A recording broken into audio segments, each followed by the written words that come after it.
मुलांनो, आपण मागील तासाला शब्दांच्या जाती किती व कोणत्या हे अभ्यासले. त्याचबरोबर आपण नाम व नामांचे प्रकार तसेच सर्वनाम व सर्वनामांचे प्रकार अभ्यासले. तर आज आपण मुलांनो शब्दांच्या जातीपैकी पुढची जात विशेषण अभ्यासणार आहोत. पहा, विशेषण म्हणजे काय ते पाहूया. पहा, इंग्लिशमध्ये आपण विशेषण म्हणजे ॲडजेक्टिव्ह असे म्हणतो. पहा, प्रथम आपण विशेषण म्हणजे काय याची व्याख्या पाहूया. पहा, विशेषण म्हणजे विशेष माहिती सांगणारा शब्द. तसेच नामाची माहिती सांगून नामाची व्याप्ती मर्यादित करणाऱ्या विकारी शब्दाला विशेषण असे म्हणतात. पहा मुलांनो, विशेषण म्हणजे काय आपण उदाहरणावरून विशेषण म्हणजे काय ते पाहूयात. पहा, उदाहरणार्थ मुले. पहा, विशेषण म्हणजे काय तर नामाबद्दल विशेष माहिती सांगणारा शब्द किंवा नामाची व्याप्ती मर्यादित करणारा शब्द.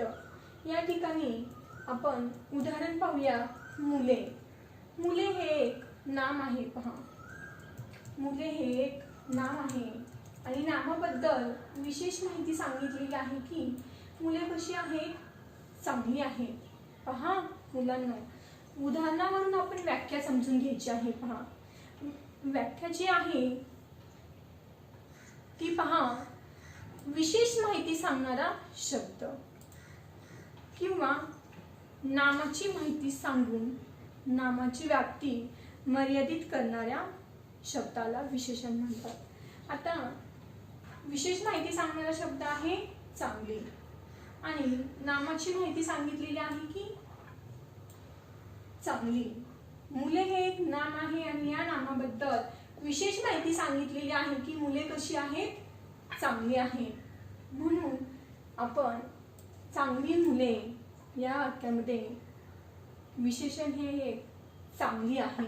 आणि का आहे तर मुले या सामान्य नामाविषयी विशेष माहिती सांगितलेली आहे चांगली या शब्दाने. म्हणून चांगली हे काय आहे, विशेषण आहे. पहा, लक्षात येत आहे मुलांनो, विशेषण म्हणजे काय, विशेष माहिती सांगणारा शब्द किंवा नामाची माहिती सांगून नामाची व्याप्ती मर्यादित करणारा शब्द म्हणजे विशेषण. पहा, आता आपण या ठिकाणी काही उदाहरणे दिली आहेत. त्या उदाहरणावरून मुलांनो आपण विशेषण समजून घेऊयात.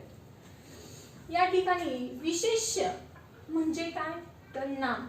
विशेष्य म्हणजे नाम. या ठिकाणी नाम दिलेले आहेत आणि या नामाबद्दल विशेष माहिती सांगितलेली आहे या शब्दांनी, म्हणजेच हे नामाचे हे विशेषण आहेत.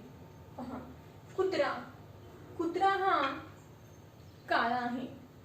पहा, कुत्र्याविषयी विशेष माहिती सांगितलेली आहे की तो कसा आहे, त्याचा रंग काय आहे, कोणता रंग आहे, तो कोणत्या रंगाचा कुत्रा आहे, काळ्या रंगाचा आहे. म्हणजे काळ्या या शब्दाने कुत्रा या नामाविषयी या प्राण्याविषयी विशेष माहिती सांगितलेली आहे. म्हणून काळा हे काय आहे, विशेषण आहे. पहा, नेक्स्ट पाहूयात रान. रान हा शब्द आहे हे एक विशेष्य आहे म्हणजे नाम आहे. त्याला दुसरा शब्द आपण शेत असे म्हणतो. पहा, रान किंवा शेत. या रान या शब्दाविषयी विशेष माहिती सांगितलेली आहे की ते रान कसे आहे, हिरवे आहे. रानाविषयी विशेषता काय आहे तर ते रान हिरवे आहे. म्हणून हिरवे हे काय आहे, विशेषण आहे. पहा, नेक्स्ट टोप्या. टोप्या हे एक नाम आहे. पहा, अनेक टोप्या त्यामध्ये. किती टोप्या हव्या आहेत मला, 5 टोप्या हव्या आहेत. पहा, म्हणजे या टोप्या या प्रॉपर नामाविषयी विशेष माहिती सांगितलेली आहे की टोप्या किती आहेत, 5 आहेत.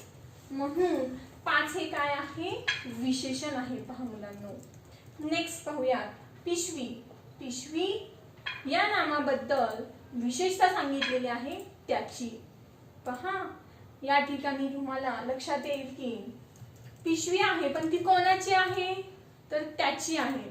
म्हणजे हे सर्वनाम आहे आणि या सर्वनामाने या नामाविषयी नामाविषयी विशेष माहिती सांगितलेली आहे की ती पिशवी त्याची आहे, म्हणजे हे सार्वनामिक विशेषण येईल. पुढे आपण अभ्यासणार आहोत मुलांनो विशेषणाचे प्रकार. त्यावेळी तुमच्या लक्षात येईल की त्याची हे जे सर्वनाम आलेलं आहे आणि तो सर्वनाम हा शब्द या ठिकाणी विशेषता घेऊन आलेला आहे. पिशवी या शब्दाविषयी, पिशवी या नामाविषयी विशेषता घेऊन आलेला आहे. त्याची पिशवी आहे हे जे सर्वनाम आहे ते सार्वनामिक विशेषण म्हणून या ठिकाणी आलेलं आहे, म्हणून त्याची हे काय आहे, विशेषण आहे. पहा मुलांनो, नेक्स्ट पाहूयात मुलांनो लोक. या ठिकाणी लोक या शब्दाविषयी, या नामाविषयी विशेषता सांगितली आहे की खूप लोक या ठिकाणी आहेत. खूप सारे लोक या ठिकाणी आहेत, म्हणजे खूप हा शब्द लोक या नामाविषयी विशेषता सांगतो की तिथे किती प्रमाणात लोक आहेत, थोड्या प्रमाणात आहेत, जास्त प्रमाणात आहेत, खूप आहेत की कमी आहेत. तर खूप आहेत. खूप लोक या ठिकाणी आहेत, म्हणजे खूप हा शब्द आपल्याला विशेष माहिती सांगत आहे. मुलांनो, या ठिकाणी आपण काही उदाहरणे पाहिलेली आहेत आणि या उदाहरणावरून आपण विशेषण म्हणजे काय ते अभ्यासलेले आहे. विशेषण म्हणजे नामाबद्दल विशेष माहिती सांगणारा शब्द किंवा नामाची व्याप्ती मर्यादित करणारा शब्द. व्याप्ती मर्यादित करणारा शब्द म्हणजे काय, तर पहा मुले. मुले जर आपण आता आपला वर्ग आहे आणि त्या वर्गामध्ये 30 ते 40 मुले आहेत, मग ती सर्व मुले कशी आहेत, मी त्या मुलांविषयी विशेष माहिती तुम्हाला सांगितलेली आहे की ती सर्व मुले जी आहेत ती चांगली आहेत. म्हणजे त्याची व्याप्ती मर्यादित कशा प्रमाणात केली आहे, तर तुम्हाला माझ्या या चांगली या विशेषणावरून लक्षात येते की ही सर्व मुले फक्त कशी आहेत, चांगली आहेत. या ठिकाणी वाईट मुले नाही आहेत. म्हणजे त्याची व्याप्ती जो तुम्ही सर्व जो दृष्टिकोन तुम्ही त्या मुलांकडे पाहणार आहे, ज्या विचार तुम्ही त्यांच्याकडे पाहताना करणार आहेत की ही सर्व मुलं कशी आहेत, सर्व मुले कशी आहेत, तर चांगलीच आहेत. म्हणजे इथे तुमचा विचार करण्याचा विचार जो तुम्ही करत आहात तो तिथे काय होणार आहे, फक्त चांगली याच दृष्टीने तुम्ही त्या ठिकाणी विचार करणार आहात. म्हणजे त्याची व्याप्ती काय होणार आहे, मर्यादित होणार आहे. तुम्ही चांगल्या दृष्टीने त्यांच्याकडे बघणार आहात. पहा नंतर असं कुत्रा, काळ्या रंगाचाच कुत्रा हाच विचार तुम्ही त्याच्याविषयी करणार आहात. इथे सुद्धा कुत्र्याविषयी एक विशेष व्याप्ती तुम्हाला काळ्या या रंगाने दिलेली आहे, मर्यादित केलेली आहे. पांढरा, निळा, हिरवा, लाल इतर न रंगाचे कुत्रे फक्त काळा कुत्रा हाच विचार या ठिकाणी करणार आहे. म्हणजे नामाची व्याप्ती मर्यादित करणारा शब्द म्हणजे विशेषण. सर्वांना लक्षात येत आहे. पहा आता आपण नाम विशेषण म्हणजे काय ते पाहिले. नामावरून नामाविषयी विशेष माहिती सांगणारा शब्द म्हणजे विशेषण. आता या विशेषणाचे देखील काही प्रकार आहेत. तर विशेषणाचे मुख्य 3 प्रकार आपण अभ्यासणार आहोत. गुण विशेषण, संख्या विशेषण आणि सार्वनामिक विशेषण. पहा विशेषणाचे किती प्रकार आहेत, तर विशेषणाचे 3 प्रकार आहेत. ते 3 प्रकार कोणते आहेत, तर ते 3 प्रकार आहेत गुण विशेषण, संख्या विशेषण आणि सार्वनामिक विशेषण. पहा या ठिकाणी विशेषणाचे आपण 3 प्रकार अभ्यासणार आहोत. गुण विशेषण, संख्या विशेषण आणि सार्वनामिक विशेषण.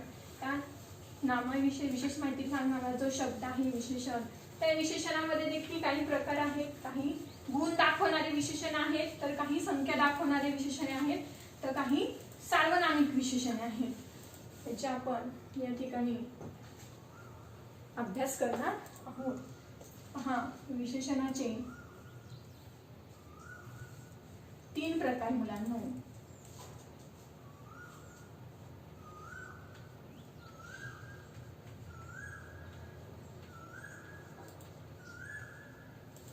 गुण विशेषण प्रथम आपण अभ्यासूयात.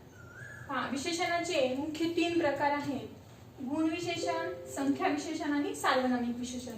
आता या ठिकाणी आपण प्रथम गुण विशेषण पाहूयात, त्यानंतर संख्या विशेषण म्हणजे काय ते पाहणार आहोत. प्रथम आपण गुण विशेषण म्हणजे काय याची व्याख्या अभ्यासणार आहोत.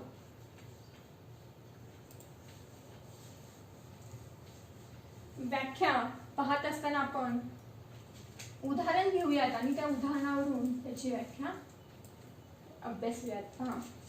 गुण विशेषण म्हणजे काय की ज्या विशेषणाने एखाद्या नामाच्या गुणाचा बोध होत असेल, म्हणजे थोडक्यात त्या क्वालिटीचा बोध होत असेल तर त्यास गुण विशेषण असे म्हणतात. आपण एक उदाहरण घेऊयात आणि त्या उदाहरणावरून आपण गुण विशेषण म्हणजे काय ते समजून घेऊयात. पहा, उदाहरण या ठिकाणी दिलेलं आहे. मोठी मुले, आंबट बोरे,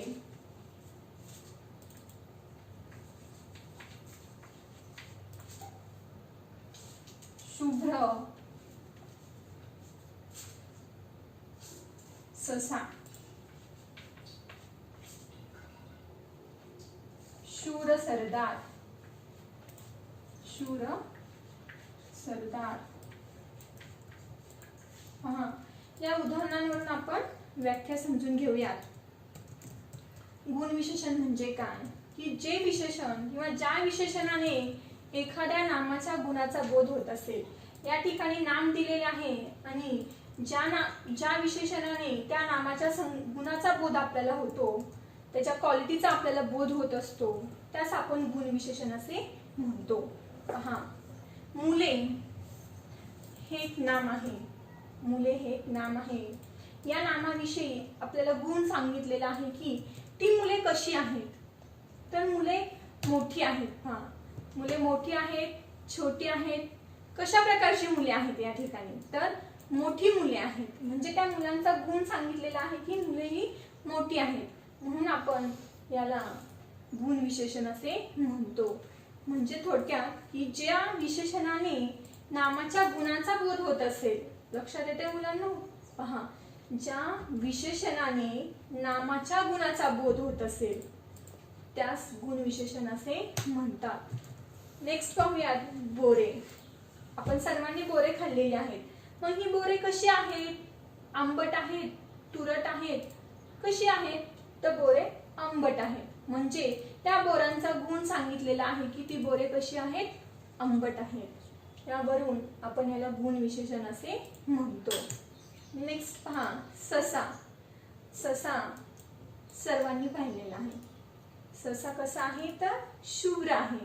त्यांचा गुण सांगितलेला आहे. पहा, रंग सांगितलेला आहे. तो कसा आहे? शुभ्र, पांढरा शुभ्र असा तो ससा आहे. म्हणून या ठिकाणी शुभ्र हे काय आहे? गुण विशेषण आहे. नेक्स्ट पाहूया सरदार. सरदार हे एक नाम आहे. त्या नामाविषयी विशेषता सांगितलेली आहे की त्यांचा गुण सांगितलेला आहे की ते शूर आहेत. सरदार कसे आहेत? शूर आहेत. त्यांचा या ठिकाणी गुण सांगितलेला आहे आणि या गुणावरून याला आपण या शब्दाला गुण विशेषण असे म्हणतो. शूर, शुभ्र, आंबट, मोठी हे गुण विशेषण आहेत. या नामाविषयी त्यांनी काय सांगितलेलं आहे? गुण सांगितलेला आहे, म्हणून आपण त्यास गुण विशेषण असे म्हणतो. पहा मुलांनो, गुण विशेषण ओळखताना आपण सर्वप्रथम लक्षात घ्यायचं आहे की नामाविषयी काय सांगितलेलं आहे. गुण सांगितलेला असेल तर ते गुण विशेषण.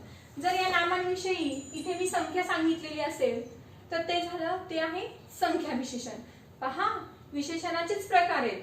गुण सांगितलेला असेल, त्याच्याविषयी क्वालिटी सांगितलेली असेल तर गुण विशेषण.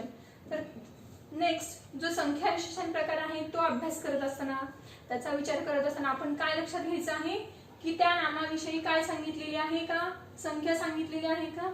तर ते संख्या विशेषण.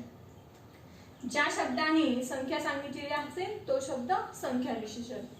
आणि विशेषणाचा तिसरा जो प्रकार आपण अभ्यासणार आहोत तो सार्वनामिक विशेषण. म्हणजे त्या नामाची जी विशेषता आहे त्या नामाची विशेषता जर सर्वनामाने सांगितलेली असेल, म्हणजे त्या नामाचं काम सर्वनाम जर विशेष सांगण्याचा करत असेल तर तो आहे शब्द सार्वनामिक विशेषण. आपण पुढे पाहणार आहोत.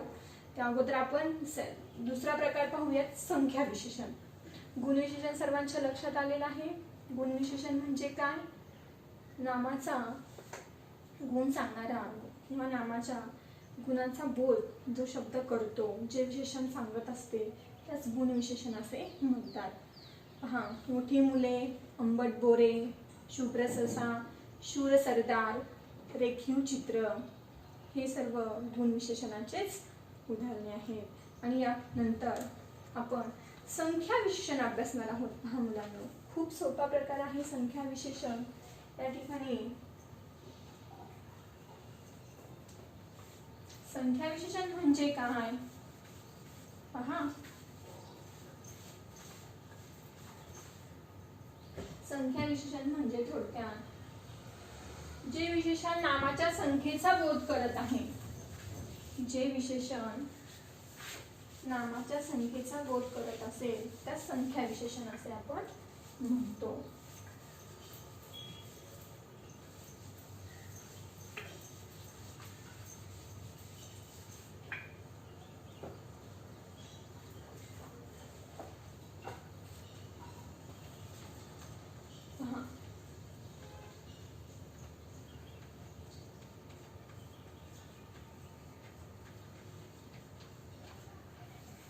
विशेषणाचा दुसरा प्रकार आपण अभ्यासणार आहोत, संख्या विशेषण. संख्या विशेषण म्हणजे काय हेही आपण उदाहरणावरून समजून घेऊयात.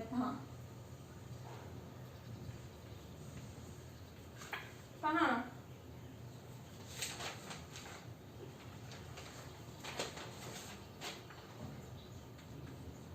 4 मुले. पहा, 4 मुले, त्यानंतर 5 लाडू. 5 लाडू. तिसरा मुलगा.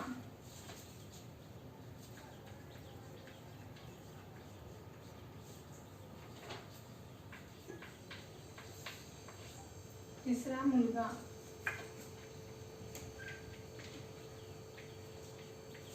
पुष्कळ पुस्तके. मुलांनो, या ठिकाणी ज्यावेळेस तुम्हाला परीक्षेमध्ये विशेषण ओळखा किंवा विशेषणाचे प्रकार ओळखा असा ज्यावेळेस प्रश्न केला जातो त्यावेळी तुम्ही प्रथम विशेषणाचे किती प्रकार आहेत ते तुम्ही आठवायचे आहेत. मुख्य प्रकार आपण पाहिले गुण विशेषण, संख्या विशेषण आणि सार्वनामिक विशेषण. मग गुण विशेषण म्हणजे काय तर जे नाम आहे त्या नामाबद्दल जर गुण दाखवला असेल, गुण सांगितला असेल तर ते गुण विशेषण. जर नामाविषयी संख्या दाखवली असेल तर तुम्ही संख्या विशेषण आहे असं ओळखायचं आहे. त्यानंतर सार्वनामिक विशेषण, नामाची जी विशेषता आहे ती विशेषता जर सर्वनामाने सांगितलेली असेल तर ते आहे सार्वनामिक विशेषण. आता आपण संख्या विशेषण म्हणजे काय ते उदाहरणावरून पाहणार आहोत.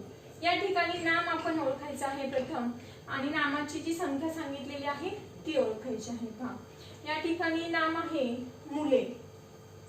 4 मुले. यामध्ये मुले हे काय आहे, नाम आहे.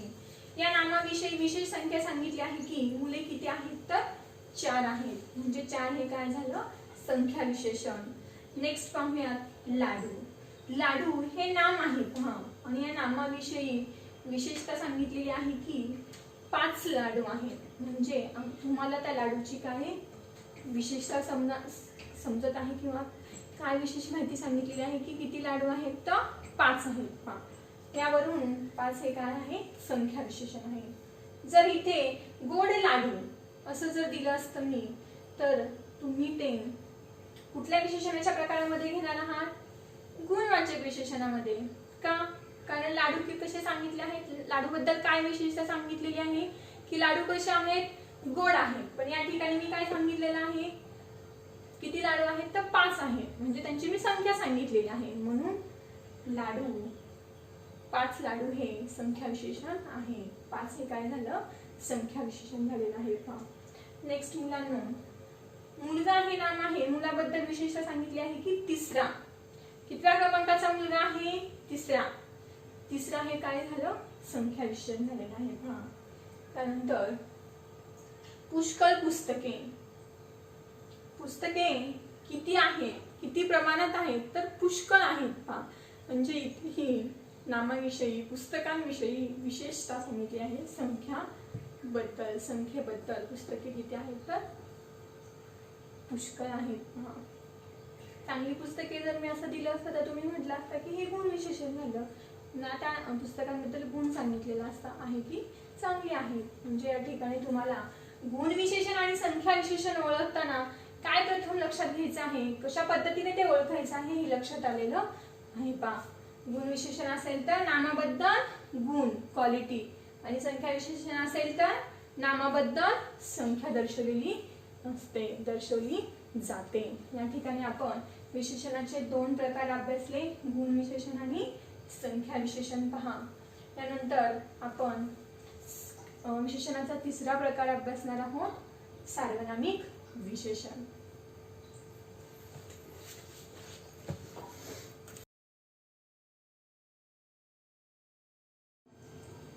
मुलांनो, आपण विशेषणाचे 2 प्रकार अभ्यासले. प्रथम आपण गुण विशेषण अभ्यासले, नेक्स्ट आपण संख्या विशेषण अभ्यासले. आता आपण विशेषणाचा 3रा प्रकार अभ्यासणार आहोत, सार्वनामिक विशेषण. सार्वनामिक विशेषण म्हणजे काय? तर जर एखादं सर्वनाम, पहा, सार्वनामिक विशेषण म्हणजे काय? तर जर एखादं सर्वनाम वाक्यामध्ये विशेषणाचं कार्य करत असेल, पहा, जर एखादं सर्वनाम वाक्यामध्ये विशेषणाचं कार्य करत असेल तर त्यास सार्वनामिक विशेषण असे म्हणतात. पहिलं उदाहरण घेऊया आपण. हा मनुष्य, पहा, या वाक्यामध्ये हा हे काय आहे? सर्वनाम आहे. आणि हे सर्वनाम या नामाविषयी काय सांगत आहे? विशेष माहिती सांगत आहे. म्हणजे जर एखादं सर्वनाम वाक्यामध्ये विशेषणाचं कार्य करत असेल, पहा, मी पुन्हा पुन्हा का सांगत आहे, तुमच्या लक्षात येते? सर्वनाम आणि सार्वनामिक विशेषण. तर मनुष्य हे नाम आहे आणि या नामाविषयी हा हे सर्वनाम विशेषणाचं कार्य करत आहे. काय करत आहे? विशेषणाचं कार्य करत आहे. म्हणून हा हे काय आहे? सार्वनामिक विशेषण आहे. हा मनुष्य, मनुष्य या नामाविषयी विशेषता दर्शवणारा शब्द जो आहे तो हा आहे आणि हा एक सर्वनाम आहे आणि या ठिकाणी हा हे सर्वनाम विशेषणाचं कार्य करत आहे. म्हणून आपण त्यात सार्वनामिक विशेषण असे म्हणतो आहे. पहा, म्हणून हा मनुष्य यामध्ये हा हे सार्वनामिक विशेषण आहे. पुढे पहा, माझे पुस्तक. पुस्तक या नामाविषयी विशेषणाचं कार्य करत आहे. माझे पुस्तक म्हणजे माझे हा जो शब्द आहे हा सर्वनाम आहे. माझे हे काय आहे? सर्वनाम आहे. इथे नाम नाहीये, काय? सर्वनाम आहे. माझे, तुझे, मी, माझा, तुझा, तुला, तुमचा, आमचा, हे सर्वजण काय आहेत? हे सर्व सर्वनाम आहेत. आणि हे सर्वनाम ज्यावेळी एखाद्या वाक्यामध्ये विशेषणाचं कार्य करतात त्यावेळी तर सार्वनामिक विशेषण असे म्हणतात. फॉर एक्झाम्पल पहा, तो पक्षी. पक्षी हे काय आहे? नाम आहे, सामान्य नाम आहे, प्रॉपर नाम नसून कॉमन नाव आहे. पहा, पक्षी म्हणजे पक्षी या नामाविषयी विशेषणाचं कार्य करत आहे. तो हे सर्वनाम म्हणजे तो पक्षी आहे. म्हणजे या ठिकाणी विशेषता सांगितली आहे तो या शब्दाने. म्हणजे तो हे जे सर्वनाम आहे हे सार्वनामिक विशेषणाचं काम करत आहे. म्हणून आपण त्याला सार्वनामिक विशेषण असे म्हणतो. कोणते? गाव. गाव हे नाम आहे आणि या नामाविषयी कोणते हे सर्वनाम विशेषणाचं कार्य करत आहे.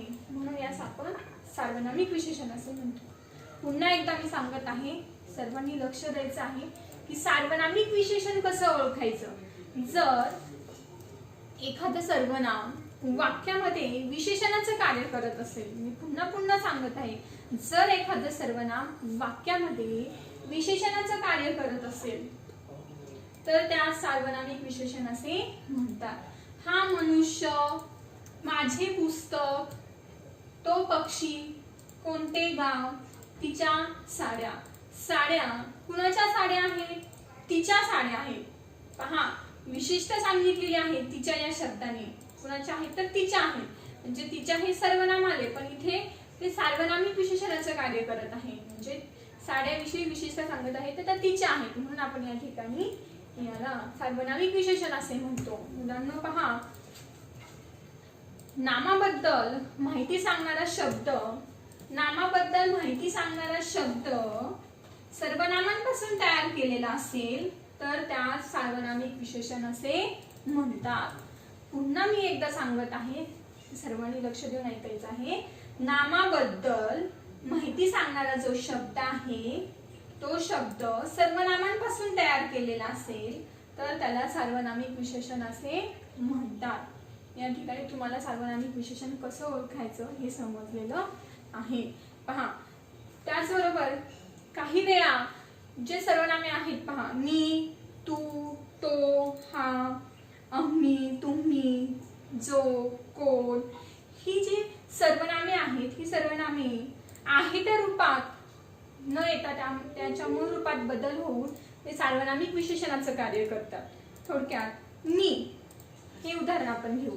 मी हे सर्वनाम जेव्हा वाक्यामध्ये सार्वनामिक विशेषण म्हणून येत असते त्याने त्याच्या रूपामध्ये बदल होतो. मी, माझा, मी, माझा, माझे, तू, तुझा, तुझे, तुझ्या या सर्वनामांमध्ये अशा प्रकारे बदल होऊन ते सार्वनामिक विशेषणाचे कार्य करत असतात आणि त्याला आपण सार्वनामिक विशेषण असे म्हणतो.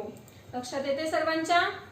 पहा, या ठिकाणी आज आपण विशेषण म्हणजे काय हे अभ्यासले. त्याचबरोबर विशेषणाचे प्रकार पाहिले. विशेषणाचे आपण 3 प्रकार अभ्यासले: गुण विशेषण, संख्या विशेषण आणि सार्वनामिक विशेषण. पहा, हे विशेषण ओळखत असताना याचा जो फरक आहे विशेषणाचा जे प्रकार आहेत ते प्रकार जेव्हा आपण ओळखायचे आहेत त्यांचा जो फरक आहे तो आपण कशा पद्धतीने लगेच लक्षात घ्यायचा आहे तो पहा. गुण विशेषण ओळखताना त्या नामाबद्दल जर गुण दाखवला असेल तर गुण विशेषण, त्या नामाची संख्या दाखवली असेल तर संख्या विशेषण आणि त्या नामाची विशेष दाखवणारा जो शब्द सर्वनाम असतो त्यास सार्वनामिक विशेषण असे म्हणतात.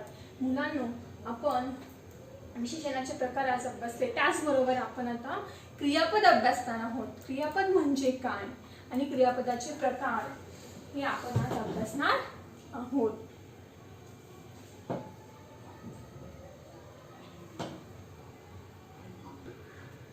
मुलांनो, आपण आता क्रियापद अभ्यासणार आहोत. क्रियापद म्हणजे काय त्याची व्याख्या पाहूया. क्रियापद म्हणजे काय तर शब्दांच्या जातीतील हा जो 4था प्रकार आहे तो आपण अभ्यासूयात आणि त्याची व्याख्या पाहूयात. पहा, क्रियापद म्हणजे काय तर वाक्याचा अर्थ पूर्ण करणाऱ्या शब्दाला आपण क्रियापद म्हणतो. वाक्याचा अर्थ पूर्ण करणारा शब्द म्हणजे क्रियापद. या ठिकाणी पहा, उदाहरणे काही दिलेली आहेत मी या ठिकाणी आणि या उदाहरणांवरून आपण क्रियापद म्हणजे काय हे पाहणार आहोत, समजून घेणार आहोत. मुलांनो, क्रियापदाची दुसरी एक व्याख्या अशी आहे पहा की वाक्याला अर्थ प्राप्त करून देणाऱ्या क्रियावाचक शब्दाला, वाक्याला अर्थ प्राप्त करून देणाऱ्या क्रियावाचक शब्दाला क्रियापद असे म्हणतात. वाक्याला अर्थ प्राप्त करून देणाऱ्या क्रियावाचक शब्द आणि याला आपण क्रियापद असे म्हणतो. आपण उदाहरण घेऊया. पहा, फर्स्ट, मी रस्त्यात पडलो. सर्वांनी इथे लक्ष द्यायचं आहे. मी रस्त्यात पडलो या वाक्यामध्ये जर मी एवढंच म्हटलं मी रस्त्यात, पहा या वाक्यामध्ये मी जर एवढंच म्हटलं मी रस्त्यात असं जर मी म्हटलं तर या वाक्याला अर्थ प्राप्त होणार नाही. तर या वाक्यामध्ये पडलो या शब्दामुळे या वाक्याला काय होत आहे, अर्थ प्राप्त होत आहे. म्हणजे पडण्याची क्रिया जी आहे ती वाक्यामध्ये झालेली आहे पडलो या शब्दामुळे. ते आपल्या लक्षात येत आहे की मी रस्त्यात पडलो या वाक्यामध्ये जर मी रस्त्यात असं म्हटलं तर या वाक्याला अर्थ प्राप्त होणार नाही. पडलो म्हणजे या वाक्याला अर्थ प्राप्त करून देणारा जो शब्द आहे तो पडलो. म्हणजे या वाक्यात काय झालेलं आहे, पडण्याची क्रिया झालेली आहे. पहा, लक्षात येते. आपण जी व्याख्या अभ्यासली ती की वाक्याला अर्थ प्राप्त करून देणारा क्रियावाचक शब्द. पण या वाक्यामध्ये वाक्याला अर्थ प्राप्त करून देणारा शब्द कोणता आहे, पडलो. म्हणून या वाक्यामध्ये मी रस्त्यात पडलो हे काय आहे, क्रियापद आहे. म्हणजे क्रिया पहा, पडण्याची क्रिया जी आहे ती पडलो या शब्दाने आपल्याला समजत आहे, आपल्या लक्षात येत आहे. नेक्स्ट पहा, स्वरा पुस्तक वाचते. स्वराने कोणती क्रिया केलेली आहे, वाचण्याची. म्हणजे स्वरा पुस्तक वाचते. वाचते या शब्दामुळे या वाक्याला अर्थ प्राप्त झालेला आहे. जर नुसतं आपण असं म्हटलं स्वरा पुस्तक तर वाक्याचा अर्थ प्राप्त होत नाही. वाक्याला अर्थ प्राप्त होत नाही. वाचते या शब्दामुळे या वाक्याला अर्थ प्राप्त होत आहे. म्हणून या वाक्यामध्ये वाचते हे काय आहे, क्रियापद आहे. पुढे पहा, गणेश अभ्यास करतो या वाक्यामध्ये करतो हे काय आहे? क्रियापद आहे. करतो या शब्दाने या वाक्यामध्ये करण्याची क्रिया झालेली आहे हे आपल्याला समजते. म्हणून या वाक्यामध्ये करतो हे काय आहे? क्रियापद आहे. या ठिकाणी आपण क्रियापद म्हणजे काय हे अभ्यासले की वाक्याचा अर्थ पूर्ण करून देणारा शब्द किंवा वाक्याला अर्थ प्राप्त करून देणारा क्रियावाचक शब्द त्यास क्रियापद असे म्हणतात. पुढे पहा, क्रियापद हे धातूंपासून तयार होते. मग धातू म्हणजे काय? धातू म्हणजे काय? तर धातू म्हणजे क्रियापदाचा जो भाग बदलत नाही त्यालाच धातू असे म्हणतात. उदाहरणार्थ पहा, क्रियापद हे धातूंपासून तयार होते. मग तुम्ही म्हणाल टीचर धातू म्हणजे काय? तर धातू म्हणजे क्रियापद जे आहे आणि त्या क्रियापदाचा जो भाग बदलत नाही त्यास काय म्हणतात? धातू. मग आपण जर असं घेतलं, एक उदाहरण पाहूया आपण. पडलो, पडलो, पडले, पडतात. पहा, पडलो, पडले, पडतात. या तीनही क्रियापदामध्ये पहा, या तीनही जी क्रियापद आहेत पडलो, पडले, पडतात, त्यामध्ये सुरुवातीचे जे दोन शब्द आहेत पडलो, पडले, पडतात, त्यामध्ये सुरुवातीचे दोन्ही शब्द पहा, पड, पड, पड, हे बदलत नाहीत. पडलो, पडले, पडतात. पड हे दोन शब्द बदलत नाही. यालाच आपण काय म्हणतो? धातू असे म्हणतो. पहा, आणि हे क्रियापद जे आहे ते धातूंपासून तयार होत असते. क्रियापदाचे मुख्य दोन प्रकार आहेत, सकर्मक क्रियापद आणि अकर्मक क्रियापद. पहा, क्रियापदाचे दोन प्रकार आहेत, सकर्मक आणि अकर्मक क्रियापद. सकर्मक क्रियापद म्हणजे काय ते पाहूयात आणि अकर्मक क्रियापद म्हणजे काय ते पाहूयात. पहा, सकर्मक क्रियापद आपण पाहूयात. वाक्याला अर्थ पूर्ण करण्यासाठी ज्या क्रियापदाला, पहा, सकर्मक क्रियापद म्हणजे काय? वाक्याला अर्थ पूर्ण करण्यासाठी ज्या क्रियापदाला कर्माची गरज लागते त्या सकर्मक क्रियापद असे म्हणतात. उदाहरणार्थ घेऊया, पोपट पेरू खातो या वाक्यामध्ये खातो हे काय आहे? क्रियापद आहे. आणि या खातो या क्रियापदाला अर्थ प्राप्त होण्यासाठी कर्माची गरज लागलेली आहे. मग कर्म हे काय आहे? पेरू.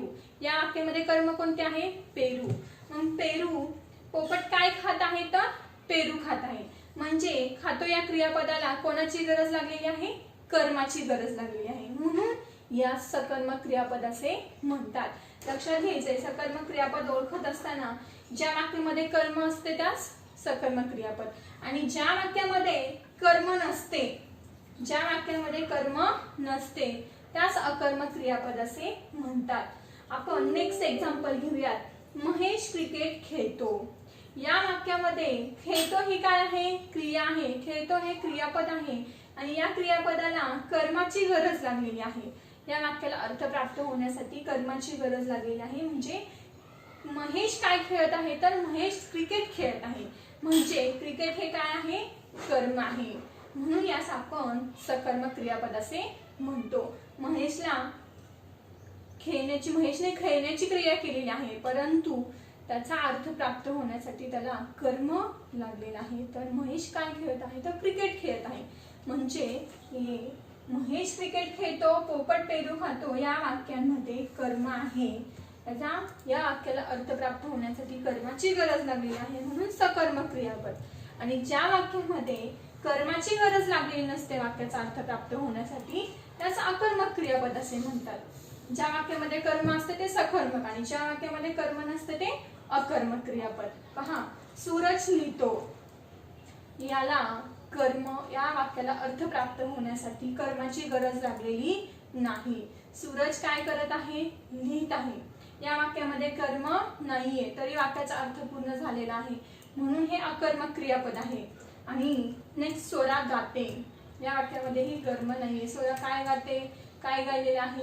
इथे काहीही तसा उल्लेख केलेला नाहीये. सोरा गात आहे, सोराने गाण्याची क्रिया केलेली आहे, म्हणून हे अकर्मक क्रियापद आहे. या दोन्ही वाक्यामध्ये कर्म नाहीये. या क्रियापदाला कर्माची गरज लागलेली नाहीये, म्हणून हे अकर्मक क्रियापद आहे. या ठिकाणी मुलांनो, आज आपण क्रियापद म्हणजे काय आणि क्रियापदाचे दोन प्रकार अभ्यासले, सकर्मक आणि अकर्मक. सकर्मक मध्ये कर्म आहे, कर्माची क्रियापदाला कर्माची गरज लागते आणि त्याचा वाक्याला अर्थ प्राप्त करण्यासाठी त्या क्रियापदाला कर्म जरुरी असते, म्हणून सकर्मक. आणि ज्याला कर्माची गरज लागत नाही त्याला अकर्मक क्रियापद असे म्हणतात. आपण या ठिकाणी आज थांबूया.